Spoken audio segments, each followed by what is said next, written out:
خصوصا على افضلهم وخاتم النبيين محمد الامين وعلى آله وصحبه اجمعين. اما بعد فقد قال الله تبارك وتعالى كما ورد في سورة التغابن: اعوذ بالله من الشيطان الرجيم بسم الله الرحمن الرحيم. ما اصاب من مصيبة الا باذن الله ومن يؤمن بالله يهد قلبه والله بكل شيء عليم. وأطيعوا الله وأطيعوا الرسول فإن توليتم فإنما على رسولنا البلاغ المبين. الله لا إله إلا هو وعلى الله فليتوكل المؤمنون. يا أيها الذين آمنوا إن من أزواجكم وأولادكم عدوا لكم فاحذروهم وإن تعفوا وتصفحوا وتغفروا فإن الله غفور رحيم. إنما أموالكم وأولادكم فتنة والله عنده أجر عظيم. صدق الله العظيم. رب اشرح لي صدري ويسر لي امري واحلل عقدة من لساني يفقهوا قولي. اللهم ربنا الهمنا رشدنا واعذنا من شرور انفسنا. اللهم ارنا الحق حقا وارزقنا اتباعه وارنا الباطل باطلا وارزقنا اجتنابه. اللهم نور قلوبنا بالإيمان واشرح صدورنا للإسلام ووفقنا لما تحب وترضى آمین یا رب العالمین. سورہ تغابن میں ہماری 6 نشستیں اس سے قبل ہو چکی ہیں یا 8 نشستیں ہو چکی ہیں اور غالباً ابھی 4 نشستوں میں ہم اس سورت کو مکمل کر سکیں گے. ذہن میں تازہ کر لیں کہ یہ سورت 2 رکوعوں پر مشتمل ہے. پہلا رکوع 10 آیات پر اور دوسرا رکوع 8 آیات پر مشتمل ہے. پہلے رکوع کے بھی 2 حصے ہیں. 7 آیات میں ایمانیات ثلاثہ کا بیان ہے. ایک نیریٹیو انداز ہے، خبریہ انداز ہے. اللہ کی توحید، معاد، پھر یہ کہ رسالت، یہ بنیادی جو ایمانیات ثلاثہ ہیں ان کا بیان کسی قدر وضاحت کے ساتھ. پھر 3 آیات میں دعوت ایمان. یہ حقائق ہے، کوئی مانے تب بھی حقائق ہے، نہ مانے تب بھی یہ حقائق تو اپنی جگہ ہیں. بس تم ایمان لاؤ، تم مانو، تم تصدیق کرو. دوسرے رکوع کی 8 آیات میں سے پہلی 5 آیات میں ایمان کے ثمرات.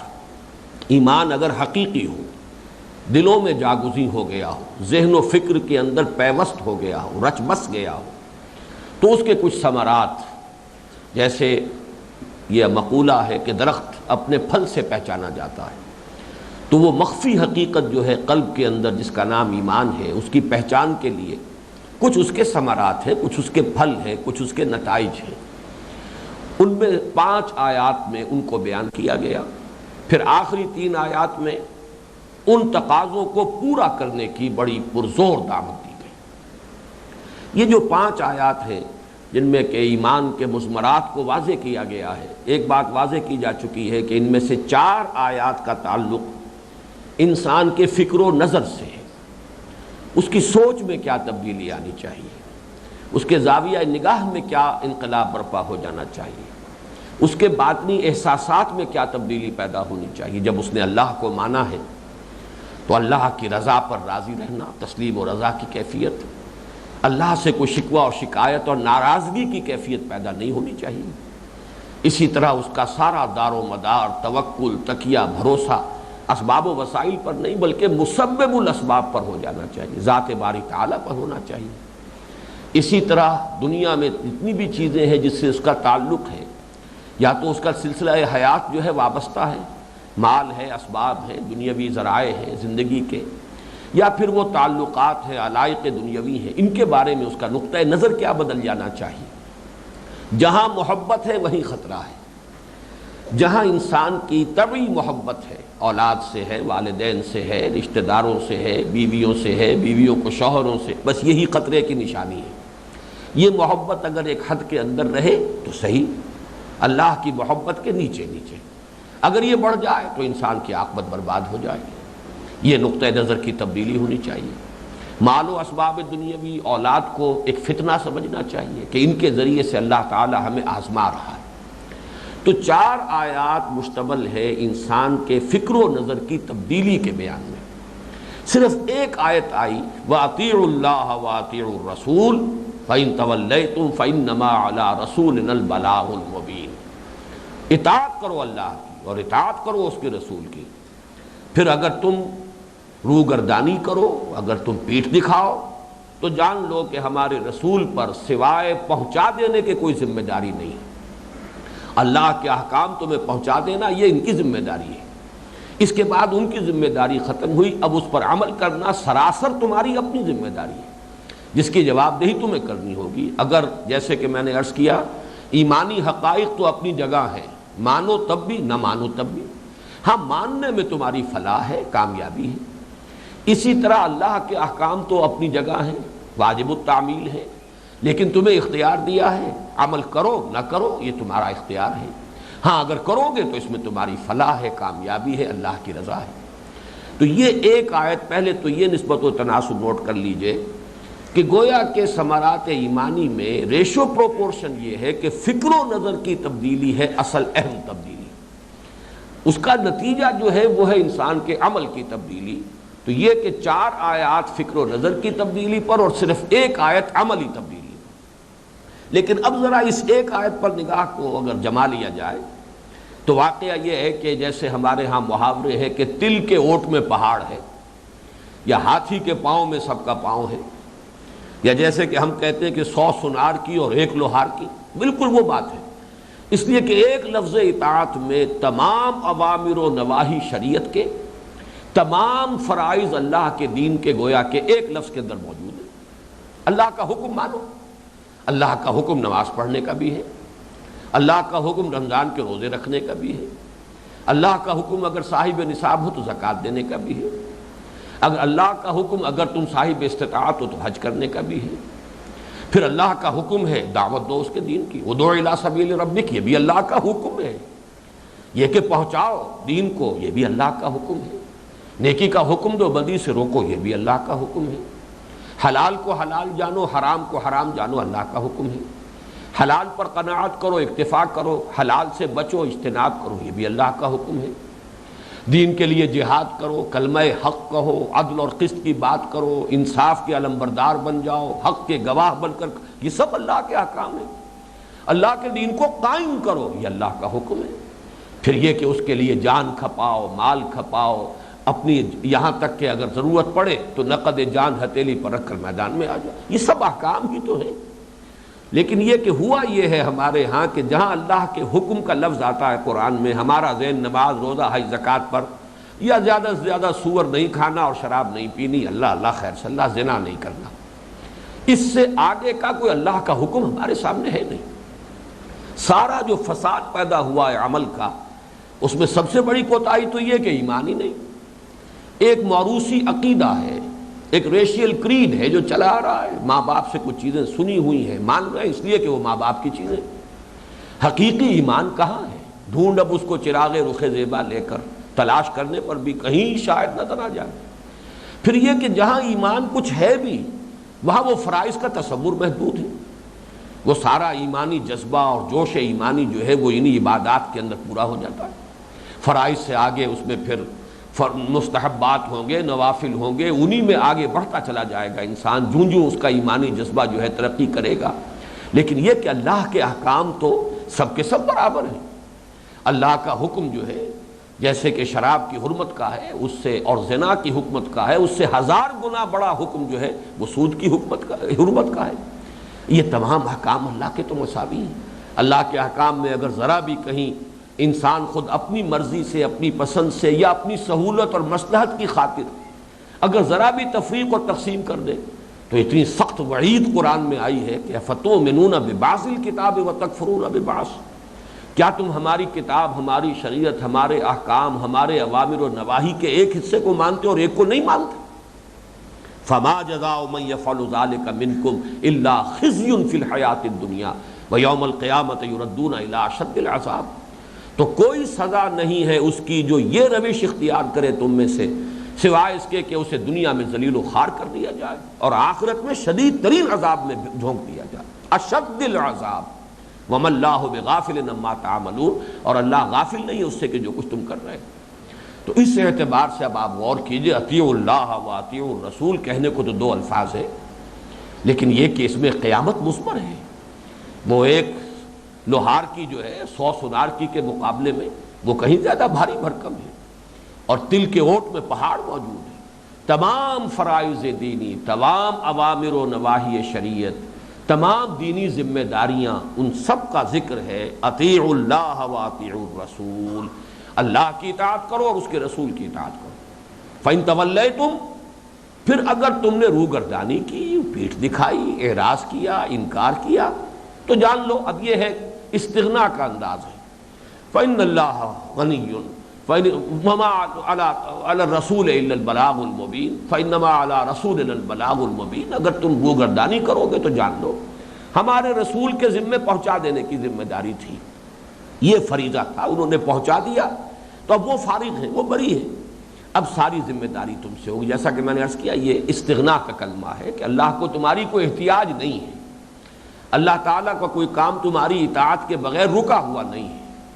جیسے کہ ایک حدیث میں الفاظ آئے ہیں کہ اے میرے بندو، اگر تمہارے اولین بھی اور آخرین بھی اور جن بھی اور انسان بھی کل کے کل سب کے سب اتنے متقی ہو جائیں جتنا کہ کوئی بڑے سے بڑا متقی ہو سکتا ہے، تب بھی ہماری سلطنت میں، ہمارے کارخانے قدرت میں کوئی اضافہ نہیں ہو جائے گا۔ اور اگر تم سب کے سب اولین بھی اور آخرین بھی اور جن بھی اور انس بھی، تمام کے تمام انسان جو ہیں اتنے سرکش ہو جائیں، سب کے سب شیطان ابلیس کے درجے کو پہنچ جائیں، تب بھی ہماری سلطنت میں کوئی کمی نہیں آئے گی۔ معلوم ہوا اللہ تو غنی ہے، ان اللہ غنی عن العالمین، لیکن یہ کہ یہ تمہاری بھلائی کے لیے، تمہارے خیر کے لیے۔ اب اس کے ساتھ البتہ یہ جو لفظ ہے اطاعت کا، جیسا کہ میں نے عرض کیا، ریشو پروپورشن پہلے میں آپ کو نوٹ کرا چکا کہ فکر و نظر کی تبدیلی پر 4 آیات، اس سب پر کل پر 1 آیت، اگرچہ اس کل کے اندر 1 آیت کے اندر جو کچھ مثمر ہے اس کی طرف میں نے اشارہ کیا، لیکن پھر لوٹ کر آئیے تیسری سطح پر۔ یہ تمام فرائض کی ادائیگی جو ہے اس کا دار و مدار اسی پر ہے کہ فکر و نظر کی وہ تبدیلی پیدا ہو جائے۔ جس قدر وہ تبدیلی گہرائی اور گہرائی میں زیادہ ہوگی، جس قدر اس کے اندر پختگی ہوگی، جس قدر اس میں دوام ہوگا، جتنا ایمان جو ہے قلب کی گہرائیوں میں راسخ ہو جائے گا، جس قدر وہ پیوست ہو جائے گا فکر و نظر کے اندر، اتنا ہی انسان کے لیے ممکن ہوگا کہ اللہ تعالیٰ کے احکام کی اطاعت کر سکے، اس کے رسول کی اطاعت کر سکے۔ لہٰذا یہ دونوں چیزیں باہم لازم و ملزوم کے درجے میں ہیں۔ اب آئیے اس آیت کے ذرا ایک ایک لفظ پر ہم غور کریں۔ لفظ اطاعت ہمارے اس منتخب نصاب کے درس کے سلسلے میں اب تک صرف ایک جگہ آیا تھا، تیسرے درس میں سورہ لقمان میں، وہاں اللہ تعالیٰ کی طرف سے جو حضرت لقمان کی نصاح میں جو اضافہ کیا گیا یا جو اس کا خلا تھا وہ پر کیا گیا، اسی میں یہ مضمون آیا ہے کہ اگر مشرک والدین تم پر دباؤ ڈالے کہ تم اللہ کے ساتھ شرک کرو، فلا تطعہما، تو ان دونوں کا کہنا مت مانو۔ یہاں وہ اپنی حدود سے تجاوز کر گئے، اگرچہ اللہ تعالیٰ نے اپنے شکر کے فوراً بعد والدین کا شکر جو ہے اسے لازم قرار دیا، انشکر لی ولوالدیک، شکر کرو میرا اور اپنے والدین کا، اس درجے اس کا مقام ہے، اتنا اسے اونچا اٹھایا ہے۔ لیکن یہ ہے کہ وہ اگر اس سے بھی اوپر جانا چاہتے ہیں، اللہ سے بھی بالا تر ہونا چاہتے ہیں، اللہ کے احکام کے خلاف حکم دینا چاہتے ہیں، لا طاعۃ لمخلوق فی معصیۃ الخالق، تو مخلوق میں سے کسی کی اطاعت نہیں ہے جس میں کہ جس معاملے میں کہ اللہ کی معصیت لازم آ گئی، فلا تطعہما، تو ان کا کہنا نہ مانو۔ لیکن یہ کہ اصلاً یہ آیت مبارکہ جو ہے ہمارے اس منتخب نصاب کے درس میں اطاعت کی تاکید پر مشتمل یہ پہلا مقام ہے۔ یہ تو کے لفظ کو پہچاننا چاہیے۔ لفظ اطاعت جو ہے اگرچہ عام طور پر کسی بھی حکم برداری، فرما برداری، کسی کے حکم کو مان لینا، اس کی تعمیل کرنا، اس کے لیے لفظ استعمال ہو جائے گا، چاہے وہ برضا و رغبت ہو، دلی آمادگی سے ہو، اور چاہے بالجبر ہو۔ عام بول چال میں یہ لفظ دونوں طرف آتا ہے، لیکن اس لفظ کا اصل مادہ جو ہے اس کو اگر آپ سامنے رکھیں گے تو معلوم ہوگا کہ یہ در حقیقت کرہ جو ہے، مجبوری یا کراہت کے ساتھ کسی کا حکم ماننا، اس کی ضد کے طور پر یہ لفظ آیا ہے قرآن مجید میں 3 مقامات پر۔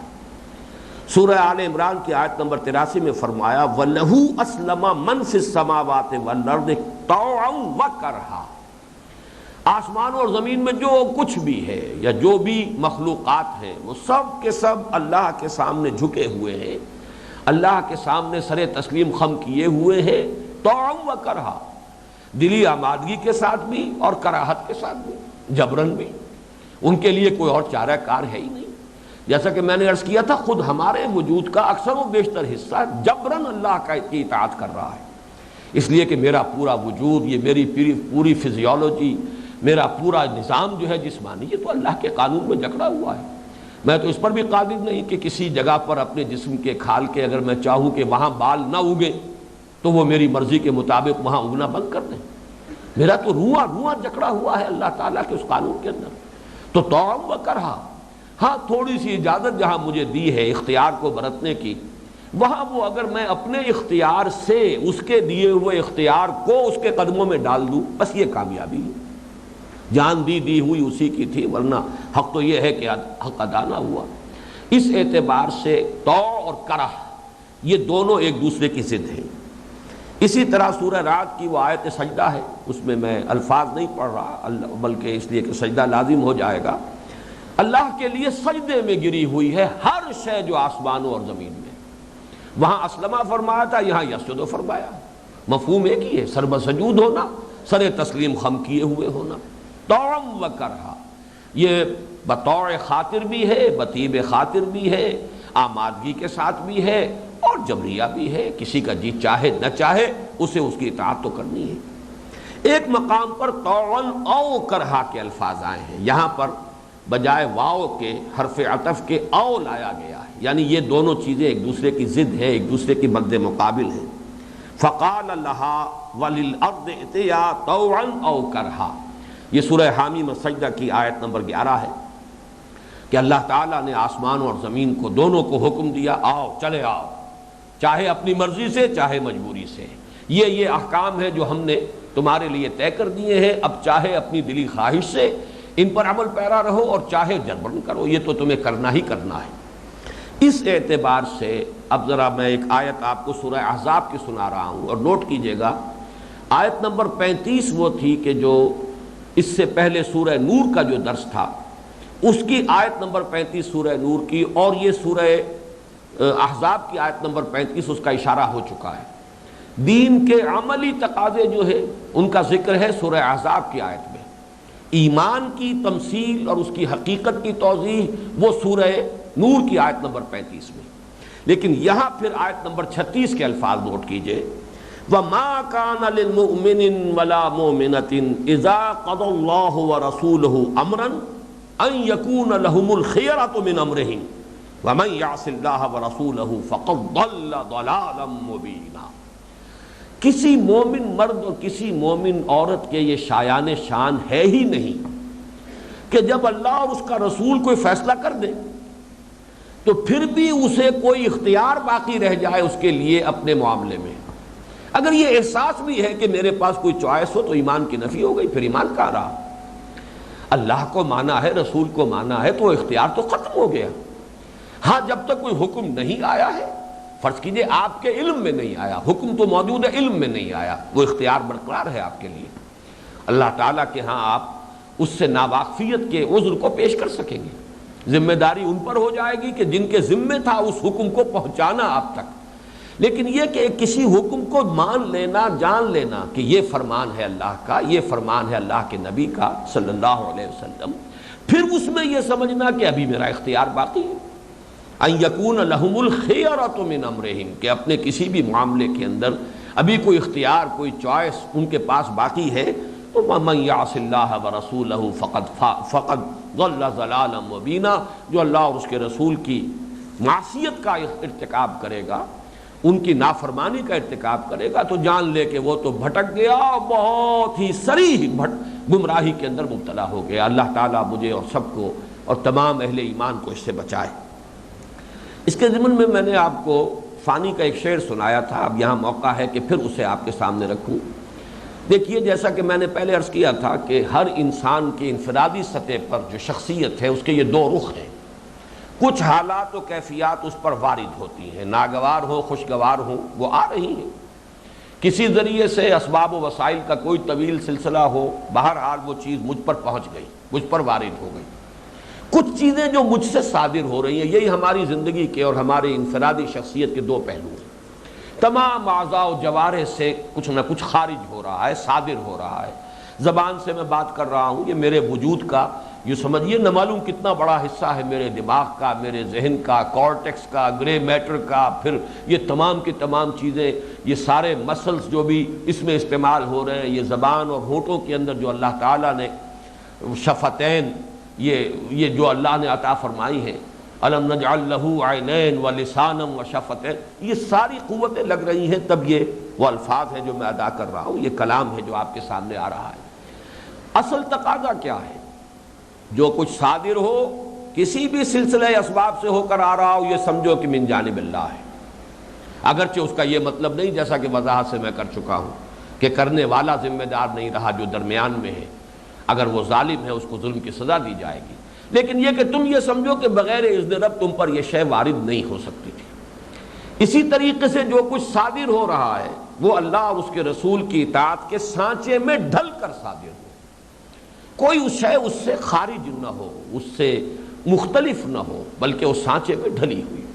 مجھے چونکہ وہ شعر بہت پسند ہے، اسی لیے یہی انداز تعبیر میری زبان پر اکثر آتا ہے۔ فانی کا ایک شعر ہے کہ فانی تیرے عمل ہمتن جبر ہی سہی، یہ اصل میں وہ جبریہ کا یوں سمجھیے کہ نقطہ نظر ہے، جس کی ترجمانی بڑی خوبصورتی سے کی ہے، اگرچہ ہم اس کو 100% درست نہیں سمجھتے۔ انسان میں اللہ تعالیٰ نے ایک قدرت بھی رکھی ہے، ایک اختیار بھی اسے دیا ہے، اما شاکرا و اما کفورا، لیکن ایک نقطہ نظر یہ ہے کہ انسان مجبور بحث ہے۔ نہ ہم مجبوروں پر یہ تہمت ہے مختاری کی، چاہے ہیں سو آپ کریں ہیں ہم کو عبث بدنام کیا، ایک نقطہ نظر ہے، ایک فلسفیانہ پورا مکتبہ فکر ہے، پھر یہ کہ شاعرانہ انداز تعبیر ہے۔ تو فانی تیرے عمل ہمتن جبر ہی صحیح، سانچے میں اختیار کے ڈھالے ہوئے تو ہے، اسی کو غنیمت سمجھو کہ تمہیں اختیار کا ایک احساس تو دیا ہے اللہ نے، تمہارے خالق نے، کہ تم محسوس کرتے ہو کہ یہ میں اپنی مرضی سے کر رہا ہوں۔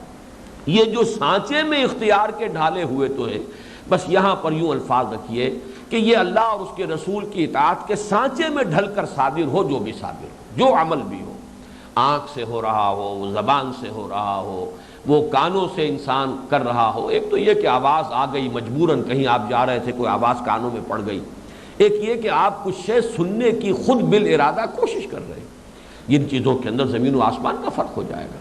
ایک یہ ہے کہ بلا ارادہ کہیں آنکھ پڑ گئی، کہیں نگاہ پڑ گئی انسان کی، اور ایک یہ ہے کہ آپ بالارادہ کسی شے کو دیکھ رہے ہیں۔ جہاں بھی ارادہ، جہاں بھی آپ کا وہ اختیار کا سانچہ جو ہے موجود ہے، اس میں سے جو برآمد ہو وہ اللہ اور اس کے رسول کی اطاعت کے سانچے کے اندر ڈھلا ہوا برآمد ہو۔ اطیعوا اللہ و اطیعوا الرسول، اسی کو میں نے ابھی تعبیر کیا تھا کہ یہ اختیار جتنا بھی ہے اتنا نہیں ہے جتنا عام آدمی سمجھتا ہے۔ یقیناً ہماری مجبوری کا پہلو بھی ہے اور بہت بڑا ہے، جیسا کہ میں نے عرض کیا کہ ہمارا یہ تمام جو جینیٹکس کا نظام ہے، جو جینز ہمیں ملے ہیں، جس سے ہماری شخصیت، ہمارے خد و خال، ہمارے نقش و نگار بنے ہیں، یہ سب کے سب تو ہمارے لیے چوائس نہیں ہے کوئی، یہ تو اللہ کی طرف سے، خالق کی طرف سے گون ہے ہم میں سے ہر شخص کے لیے، معین کرتا ہے پہلے سے۔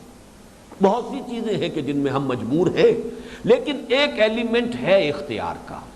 فائنل انالیسس کے اندر وہ اختیار کا ایلیمنٹ جو ہے انسان کو حاصل ہے، وہ جتنا ہے وہ اتنا ہی اللہ تعالیٰ حساب لے لے گا انسان سے۔ لیکن یہ ہے کہ جو بھی اختیار اللہ نے دیا ہے اسے اسی کے قدموں میں اپنے اختیار سے ڈال دینا، یہ ہے کل دین کا اطیعوا اللہ و اطیعوا الرسول کا جو تقاضا ہے۔ اب ظاہر بات ہے کہ اگر یہ اطاعت ہے، نوٹ کیجئے اس جملے کو، تو ایمان ہے، ایمان حقیقی۔ اطاعت نہیں ہے تو ایمان نہیں ہے، سیدھی سیدھی بات، دو چار کی طرح کی بات۔ لیکن یہاں ایمان قانونی کو نہ ذہن میں لے آئیے، قانونی ایمان جس کی بنا پر کسی کو ہم دنیا میں مسلمان سمجھتے ہیں، یہ بالکل مختلف شے ہے۔ یہ تو ہماری ایک سوشل نیسیسٹی ہے، اس دنیا کا نظام چلانے کے لیے ایک مجبوری ہے کہ ہم مسلمان کس کو مانیں۔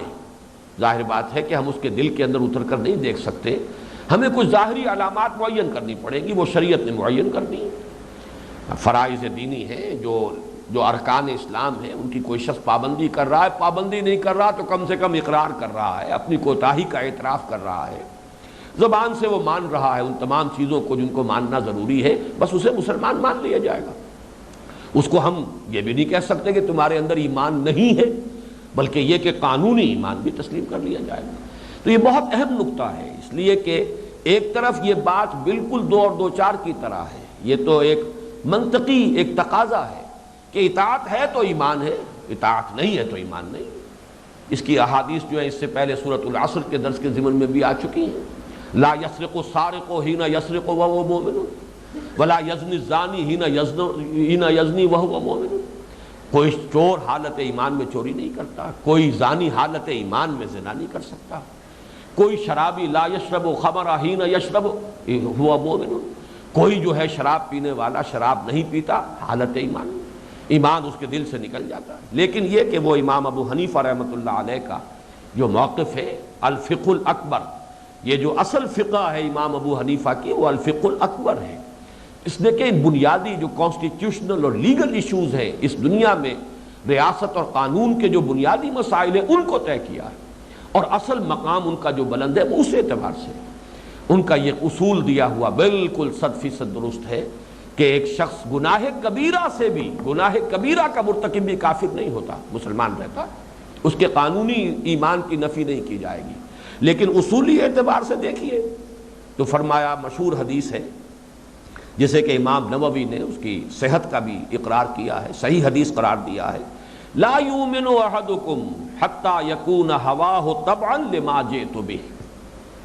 کان کھول کر سن لو، تم میں سے کوئی شخص مومن نہیں ہو سکتا جب تک کہ اس کی خواہش نفس تابع نہ ہو جائے اس کے کہ جو میں لے کر آیا ہوں۔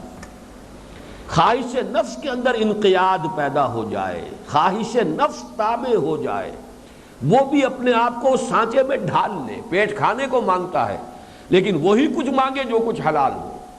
اسی طریقے سے جنسی خواہش ہے لیکن اس کو پورا کیا جا رہا ہو صرف جائز راستے سے، جو بھی اللہ اور اس کے رسول کی طرف سے معین کر دیا گیا، جس کو جو دیا جائے وہ اللہ اور اس کے کا معین کردہ حق سمجھ کر دیا جائے، یہ نہیں کہ صرف اپنے طبعی تقاضے کے طور پر دیا جائے یا طبعی محبت کے طور پر دیا جائے، اپنے نفس کو بھی کچھ اس کے طبعی تقاضے سے مجبور ہو کر نہ دیجیے بلکہ اللہ کا حق سمجھ کر دیجیے، اللہ کا معین کردہ حق۔ وَإِنَّ لِنَفْسِكَ عَلَيْكَ حَقًّا وَإِنَّ لِزَوْجِكَ عَلَيْكَ حَقًّا وَإِنَّ لِزَوْرِكَ عَلَيْكَ حَقًّا، تم پر یہ حقوق ہیں، اپنے نفس کا بھی حق ہے، دو اس کو، لیکن یہ کہ وہ اس کے نفسانی تقاضے کی وجہ سے نہیں۔ کسی کو کچھ دینا ہے، والدین کے لیے ہے، بھائیوں کے لیے ہے، بہنوں کے لیے ہے، بیوی کے لیے ہے، بیٹوں کے لیے ہے، بیٹیوں کے لیے ہے، وہی کچھ دو جو اللہ نے معین کر دیا۔ من احب للہ وابغض للہ واعطى للہ ومنع للہ فقد استقبل الایمان۔ بات وہی ہے جو یہاں فرمائی گئی کہ لا یؤمن احدکم حتی یکون ہواہ تبعا لما جئت بہ۔ اسی طرح ایک حدیث جو میں نے جس کا حوالہ اور وہ بھی دیا ہے، جو ہمارا کتابچہ ہے بنیادی مسلمانوں پر قرآن مجید کے حقوق، میں اسے کوٹ کر رہا ہوں کہ ایمان کا اور عمل کا کس طرح چوری دامن کا ساتھ ہے۔ فرمایا ما آمن بالقرآن من استحل محارمہ، جس شخص نے قرآن کے کسی حرام کردہ شے کو اپنے لیے حلال کر لیا اس کا کوئی ایمان نہیں ہے۔ وہ لاکھ تعظیم کرے، چومے چاٹے قرآن کو، سر پر اٹھائے، اونچا رکھے اور بہت اعلیٰ جزدان میں رکھے، اس کا کوئی ایمان نہیں ہے اگر اس نے قرآن کے کسی چیز کو کہ جس کو قرآن نے حرام قرار دیا اپنے لیے حلال کر لیا۔ ما آمن بالقرآن من استحل محارمہ۔ اور اس میں یہ تو چند یعنی سمجھیے کہ مشت نمونہ خروارے والی بات ہے، ورنہ اس میں تو احادیث جو ہے ان کا ایک طویل سلسلہ ہے، لیکن یہ کہ بات سمجھنے کے لیے قرآن مجید کی مثلاً ایک آیت دیکھیے، وَلِلَّهِ عَلَى النَّاسِ حِجُّ الْبَيْتِ مَنِ اسْتَطَاعَ إِلَيْهِ سَبِيلًا وَمَنْ كَفَرَ فَإِنَّ اللَّهَ غَنِيٌّ عَنِ الْعَالَمِينَ۔ اللہ کا حق ہے انسانوں میں سے جس کو بھی استطاعت سفر کی حاصل ہو، مقدرت حاصل ہو، تو اللہ کا حق ہے اس پر کہ وہ اس کے بیت کا، اس کے گھر کا حج کرے۔ وَلِلَّهِ عَلَى النَّاسِ حِجُّ الْبَيْتِ مَنِ اسْتَطَاعَ إِلَيْهِ سَبِيلًا، یہ اللہ کا حق ہے۔ وَمَنْ كَفَرَ، اور جو کفر کرے، یعنی جو حج نہ کرے گویا کہ وہ اصل حقیقت کے اعتبار سے کفر کر رہا ہے۔ اسی طرح وہ مشہور حدیث من ترک الصلاۃ متعمدا فقد کفر، نماز ایک فرض ہے اللہ کی طرف سے عائد کردہ فریضہ ہے، جو اس کو چھوڑتا ہے وہ در حقیقت کفر کر رہا ہے۔ تو حقیقت کفر اور ہے اور قانونی کفر اور ہے، حقیقت ایمان اور ہے، قانونی ایمان اور ہے۔ ان چاروں چیزوں کو گڑبڑ کرنے سے بہت سے فسادات جو ہے پیدا ہو جاتے ہیں اور بہت سے فتنے کھڑے ہو جاتے ہیں۔ فتنہ خوارج جو ہے اسی سے پیدا ہوا، معتزلہ کا فتنہ اسی سے پیدا ہوا۔ بہرحال اس پر میں تفصیل سے بحث کر چکا ہوں۔ حقیقت ایمان کے ضمن میں جو 5 لیکچرز ہوئے تھے پچھلے سال محاضرات قرآنی کے ذیل میں۔ اب اس اطاعت کے ضمن میں چند باتیں اور ہیں بنیادی، وہ نوٹ کر لیں۔ نمبر 1 یہ کہ اطاعت اصلاً اللہ کی ہے، عملاً رسول کی ہے۔ یہ جملہ اچھی طرح اپنے ذہن پر لکھ لیجیے۔ اطاعت اصلاً اللہ کی، رسول کی اطاعت بھی در حقیقت اللہ کے نمائندے کی حیثیت سے ہے۔ رسول کی اطاعت ان کی ذات کی اطاعت نہیں ہے۔ یہاں بھی بڑے فرق اور امتیاز کی ضرورت ہے، یہ میں ذرا وضاحت سے مزید پیش بھی کروں گا، لیکن یہ کہ ایک تو سورہ نساء کی آیت نمبر 64، آیت نمبر 65 بھی بعد میں آئے گی، لیکن یہاں آیت نمبر 64 کا ٹکڑا ہے، وَمَا أَرْسَلْنَا مِن رَّسُولٍ إِلَّا لِيُطَاعَ بِإِذْنِ اللَّهِ، ہم نے نہیں بھیجا کسی رسول کو مگر اس لیے کہ اس کی اطاعت کی جائے، لیکن بِإِذْنِ اللہ، اس کی اطاعت شخصی ذاتی نہیں ہے بلکہ اس کی اطاعت رسول کی حیثیت سے، چونکہ اللہ کا نمائندہ ہے، اللہ کا حکم پہنچا رہا ہے آپ تک براہ راست، تو اللہ کا حکم نہیں آیا، تو اطیعوا اللہ پر عمل کیسے کریں گے؟ وہ اطیعوا الرسول کی شکل میں ہوگا۔ تو معلوم ہوا کہ اطاعت حقیقت میں تو اللہ کی ہے، رسول کی اطاعت بھی کر رہے ہیں، تو وَمَن يُطِعِ الرَّسُولَ فَقَدْ أَطَاعَ اللَّهَ، جو کوئی بھی اطاعت کرتا ہے رسول کی تو اس نے در حقیقت اطاعت کی اللہ کی۔ اسی طریقے سے سورہ شعراء میں 8 مرتبہ آیا ہے فَاتَّقُوا اللَّهَ وَأَطِیعُونِ، تمام رسول، حضرت نوح، حضرت ہود، حضرت صالح، حضرت موسیٰ، حضرت لوط، حضرت شعیب، ایک ایک کا تذکرہ سورہ شعراء میں آپ کو معلوم ہے۔ تقریباً حضرت موسیٰ کے ذکر پر تو کئی رکوع ہیں، لیکن اکثر بقیہ انبیاء اور رسل ہیں ان پر ایک ایک رکوع ہے، اور سب میں الفاظ آئے فَاتَّقُوا اللَّهَ وَأَطِیعُونِ، اللہ کا تقوی اختیار کرو اور میری اطاعت کرو۔ وہاں اللہ کے ساتھ لفظ اطاعت نہیں لائے، اس لیے کہ اللہ کی اطاعت بھی در حقیقت تو رسول کی اطاعت ہے، تو اطاعت کو وہاں پر مخصوص کر دیا گیا ہے رسول کے ساتھ، اور اللہ کے ساتھ صرف لفظ تقوی لایا گیا، فَاتَّقُوا اللَّهَ وَأَطِیعُونِ، تقوی اختیار کرو اللہ کا اور اطاعت کرو میری۔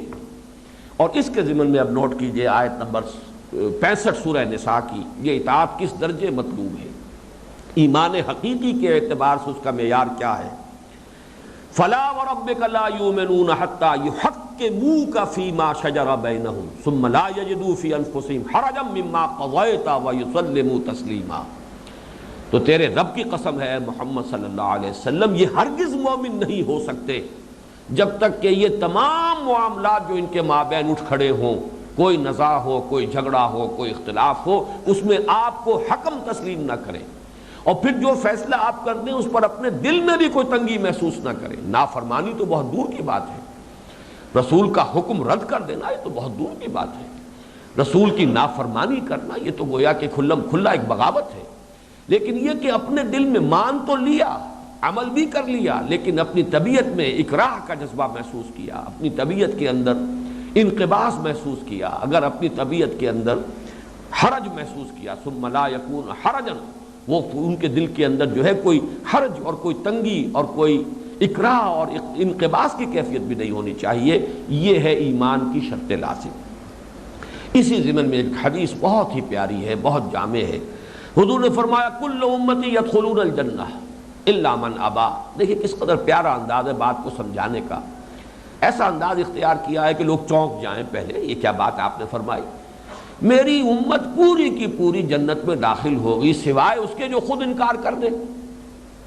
اب بڑا ایک عجیب سا انداز ہے، جنت میں داخلے سے کون انکار کرے گا؟ قیل ومن ابا، پوچھا گیا، کہا گیا کہ وہ کون ہوگا جو انکار کرے گا، اس سے مراد کیا ہے؟ قال من اطاعنی دخل الجنہ ومن عصانی فقد ابا، جو میری اطاعت کرے گا وہ جنت میں داخل ہو جائے گا، اور جو میری نافرمانی کرے گا گویا کہ اس نے خود انکار کیا ہے جنت میں داخلے سے۔ جنت میں داخلے کا تو شاہدرہ جو ہے، دروازہ جو ہے، وہ میری اطاعت ہے۔ من اطاعنی دخل الجنہ ومن عصانی فقد ابی۔ اچھا، دوسری بات نوٹ کیجئے، اور یہ ہے بہت مشکل مسئلہ، اگرچہ حضور کے زمانے میں مشکل نہیں تھا، لیکن آپ کے بعد یہی ہے اشکال کہ جو ہمارے بہترین دماغ جو ہے لگے ہیں اس اشکال کے حل پر۔ وہ اشکال کیا ہے؟ رسول کے بھی حکم اور مشورے اور رائے میں فرق ہے۔ رسول کا ہر قول حکم نہیں ہوتا تھا، لیکن صحابہ کرام کو یہ سہولت حاصل تھی کہ وہ پوچھ لیتے تھے، حضور یہ آپ کا حکم ہے یا مشورہ ہے؟ یہ کوئی حکم ہے جو وحی کے ذریعے سے آپ تک آیا ہے، اللہ کا حکم ہے جو آپ ہمیں پہنچا رہے ہیں، یا آپ کی ذاتی رائے ہے؟ آیا ہمیں کچھ کہنے کا حق حاصل ہے؟ اور ظاہر بات ہے کہ حضور کی طرف جیسے کہ عام روش ہے صحابہ کرام کی، آپ نے سنا ہوگا کہ وہ پوچھ لیتے تھے، حضور اگر تو یہ بات آپ وحی کے ذریعے سے ہے، طے کیا ہے آپ نے معاملہ، یہاں جو آپ نے پڑاؤ لگایا ہے ہمارا فوجی غزوہ بدر میں، اگر تو عضو وحی ہے سمعنا واطعنا، ٹھیک ہے، لیکن اگر آپ کی ذاتی رائے ہے تو ہمیں اجازت دیجئے کہ ہم کچھ اس میں اپنی رائے پیش کر سکیں۔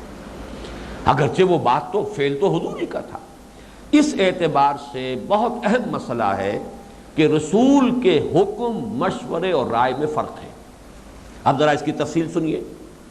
حکم جو ہے وہ دونوں وحیوں پر مبنی ہو سکتا ہے، وحی جلی پر بھی، وحی خفی پر بھی۔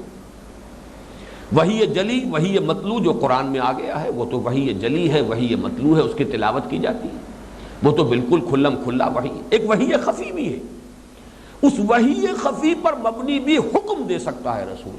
یہ نہیں ہے کہ رسول کا حکم صرف وہی شمار کیا جائے گا کہ جو قرآن میں آ گیا ہو، وحی جلی میں آ گیا ہو۔ بس یہاں تقسیم ہو جاتی ہے ان لوگوں کے مابین کہ جو اہل سنت کہلاتے ہیں اور وہ لوگ کہ جو پھر سنت سے روگردانی کرتے ہیں، وہ چاہے حدیث کے منکرین ہوں اور چاہے استخفاف سنت کے مجرم ہوں۔ لیکن یہاں سے فرق ہو جائے گا کہ وحی خفی کو بھی ماننا پڑے گا اور رسول کی اطاعت بھی مستقل اطاعت ہے۔ یہی وجہ کہ اطیعوا کے لفظ کی تکرار آئے گی، ایک اور آیت مبارکہ ہے جو سامنے آئے گی، وَأَطِيعُوا اللَّهَ وَأَطِيعُوا الرَّسُولَ وَأُولِي الْأَمْرِ مِنْكُمْ۔ تیسری مرتبہ جو ہے وہ اطاعت اولی الامر کے اندر اطیعوا کے لفظ کو دہرایا نہیں گیا، لیکن دو مرتبہ اس کو دہرایا گیا۔ معلوم ہوا کہ رسول کی اطاعت بھی اپنی جگہ مستقل بذات اطاعت ہے، صرف اللہ کے حکم کو پہنچا دینا ان کی ذمہ داری نہیں۔ اس میں چونکہ آج کل یہ خاصا بڑا فتنہ ہے، اور ہمارے جدید تعلیم یافتہ لوگوں میں چونکہ ذہن پہلے سے تیار ہوتے ہیں، مغربی تہذیب اور اس سے جو بھی کچھ وجود میں آیا ہے اس کے دلدادہ ہونے کے باعث حدیث رسول اور حضور کے احکام جو ہے انہیں محسوس ہوتا ہے کہ یہ کچھ زیادہ ہی ہمارے قدغنے ہمارے اوپر عائد کرنے والی چیزیں ہیں، تو اس سے اباء کا ایک جذبہ عمومی موجود ہے، لہذا اس کے لیے لوگ جو ہے وہ بڑے گوش حقیقت نیوش سے ان تمام باتوں کو سنتے ہیں۔ تو نوٹ کیجئے، ایک حدیث میں آپ کو سنا رہا ہوں، یہ ابو داؤد میں بھی ہے، ابن ماجہ میں بھی ہے، دارمی میں بھی ہے، عن مقدام ابن معدی کرب رضی اللہ تعالی عنہ، الا انی اوتیت القرآن ومثلہ معہ، لوگوں آگاہ ہو جاؤ، مجھے قرآن بھی دیا گیا ہے اور اسی کے مثل اس کے ساتھ ایک اور شے بھی دی گئی ہے۔ یہ ہے کہ جو نص قطعی ہے کہ قرآن وحی جلی اور ایک وحی خفی بھی ہے جو محمد الرسول اللہ کو عطا ہوئی ہے، اور وہ اپنی قطعیت کے اندر مثل ہے، اس جیسی ہے۔ الا انی اوتیت القرآن ومثلہ معہ، آگاہ ہو جاؤ کہ مجھے قرآن بھی دیا گیا ہے اور اس کے مثل ایک اور شے بھی جو اس کے ساتھ دی گئی ہے۔ الا یوشک رجل شبعان علی اریکتہ یقول علیکم بہذا القرآن فما وجدتم فیہ من حلال فاحلوہ وما وجدتم فیہ من حرام فحرموہ وانما حرم رسول اللہ کما حرم اللہ، صدق رسول اللہ صلی اللہ علیہ وسلم۔ حضور نے فرمایا دیکھو، ایسا نہ ہو کہ کوئی شخص پیٹ بھرا شخص ہو، خوشحال ہو، آرام سے آسائش سے بسر کر رہا ہو، اپنے کسی چھپر کھٹ پر بیٹھا ہوا بڑا تکیہ لگا کر، اور وہ یہ واعظ ارشاد فرمائے اور یہ بات کہے کہ دیکھو لوگو، تم پر اس قرآن کی پابندی لازم ہے، جو کچھ تم اس میں حلال پاؤ اس کو حلال سمجھو، جو کچھ اس میں حرام پاؤ اسی کو حرام سمجھو۔ لیکن جان لو، اب حضور فرما رہے ہیں انما حرم رسول اللہ کما حرم اللہ، جان لو کہ جس طرح اللہ نے کچھ چیزیں حرام ٹھہرائی ہیں اللہ کے رسول نے بھی حرام ٹھہرائی۔ یہ اپنی جگہ پر ایک مستقل شعبہ ہے شریعت کے احکام کا۔ اس اعتبار سے یہ جو رسول کی اطاعت ہے، چاہے وہ مبنی بر وحی جلی ہو چاہے وہ مبنی بر وحی خفی ہو، دونوں میں تفریق نہیں ہوگی۔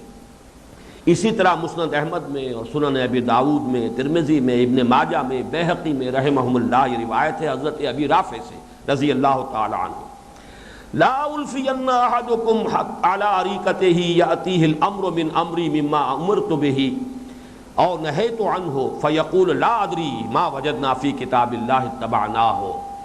ایسا نہ ہو کہ میں پاؤں کسی شخص کو کہ وہ شخص جو ہے وہ بیٹھا ہوا ہو اپنے چھپر کھٹ پر، اپنے کسی صوفے پر، اپنے بڑے کسی آرام دہ نشست پر، اور پھر اس کے پاس میرا کوئی حکم پہنچے جو میں نے کوئی حکم دیا ہو یا کسی شے سے میں نے روکا ہو اور منع کیا ہو، تو پھر وہ کہے کہ نہیں میں تو نہیں جانتا، میں نے تو اس چیز کو قرآن میں نہیں پایا، ہم تو بس اسی کی پیروی کریں گے کہ جو قرآن میں ہے۔ ایسا نہیں ہونا چاہیے، ایسا نہ ہو۔ حضور خبردار کر رہے ہیں ان لوگوں سے، بڑے مرفع الحال ہوں گے، بڑے خوشحال ہوں گے، بڑے اچھے حالات میں بیٹھے ہوئے ہوں گے، بوریا نشینوں کی بات یہ نہیں ہوگی، یہ ہوگی انہی کی کہ جو اونچے سطح کے لوگ ہوں گے مرفع الحال، لیکن یہ کہ وہ اس طریقے سے اعلان کریں گے اور تفریق کریں گے وحی جلی اور وحی خفی کے بابین۔ لیکن اب اس کے بالمقابل یہ بات بھی جان لیجئے کہ حضور کی ذاتی رائے اور ذاتی مشورہ، اس کو بھی اس کا ایک دائرہ ہے، اگرچہ بعد میں بیان کروں گا، آج کی نشست میں نہیں اگلی نشست میں، کہ اس سے جو اشکال پیدا ہوا ہے اس کا حل کیا ہے۔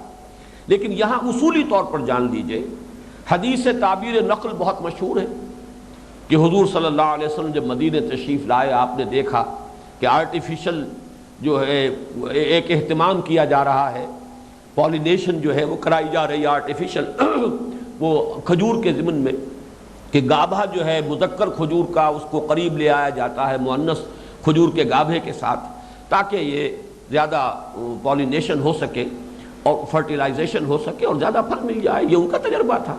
حضور نے فرمایا کہ اگر تم یہ نہ کرتے تو شاید بہتر ہی ہوتا، یعنی قدرت نے جو نظام بنا رکھا اس میں خامخواہ کو یہ دخل اندازی کائے کے لیے کرتے ہو۔ لوگوں نے نہیں کیا۔ یہ حدیث جو ہے مسلم شریف میں موجود ہے، عن رافع ابن خدیج رضی اللہ تعالی عنہ، مسلم شریف کی روایت ہے کہ جب حضور نے صرف یہ کہا کہ نہ کرو تو شاید بہتر ہو، یہ نہیں کیا صحابہ نے، اب وہ فصل کم ہو گئی۔ اب حاضر ہوئے، عرض کیا ڈرتے ڈرتے کہ حضور آپ نے یہ فرمایا تھا، ہماری تو یہ پریکٹس تھی، ہمارا یہ اصول دستور چلا آ رہا تھا، تجربے کی بنا پر ہم نے نہیں کیا آپ کے فرمانے سے، لیکن یہ کہ فصل کم ہوئی ہے۔ اب جو الفاظ آپ نے فرمائے وہ نوٹ کیجئے، قال انما انا بشر، دیکھو میں انسان ہوں، اذا امرتکم بشیء من امر دینکم، جب میں تمہیں کوئی حکم دوں تمہارے دین کے معاملے میں، فخذوا بہ، تو اس کو مضبوطی سے تھام لو، وَإِذَا أَمَرْتُكُمْ بِشَيْءٍ مِّن رَأْيِي فَإِنَّمَا أَنَا بَشَرٌ، اور اگر میں کوئی بات کہوں تم سے اپنی رائے سے تو جان لو کہ میں بھی ایک انسان ہوں اور اس سے زیادہ میرا مقام نہیں ہے۔ یہ بہت اہم حدیث ہے کہ اس سے ایک پورا تقسیم ہو گیا ہے معاملہ، کہ دین کا معاملہ اور ایک ہے یہ سائنٹیفک ترقی کا معاملہ۔ نبی جو ہے یہ سائنس پڑھانے نہیں آئے تھے، زراعت پڑھانے نہیں آئے تھے، سائنس اور فزکس اور کیمسٹری پڑھانے نہیں آئے تھے۔ ہدایت عملی انفرادی اور اجتماعی سطح پر یہ ان کا اصل موضوع ہے، ہدایت نظری، ہدایت عملی۔ تو جو چیز اس ضمن میں دی جائے وہ لازم، لیکن جو کوئی انفرادی رائے ان معاملات میں دی گئی ہو وہ گویا کہ اس کا ماننا، اس کا تسلیم کرنا بھی واجب نہیں، کجا یہ کہ اس پر عمل کرنا واجب ہو۔ آج اسی پر اکتفا کر رہے ہیں، ابھی یہ مضمون ہمارا آگے چلے گا۔ اقول قولی ھذا واستغفر اللہ لی ولکم ولسائر المسلمین والمسلمات۔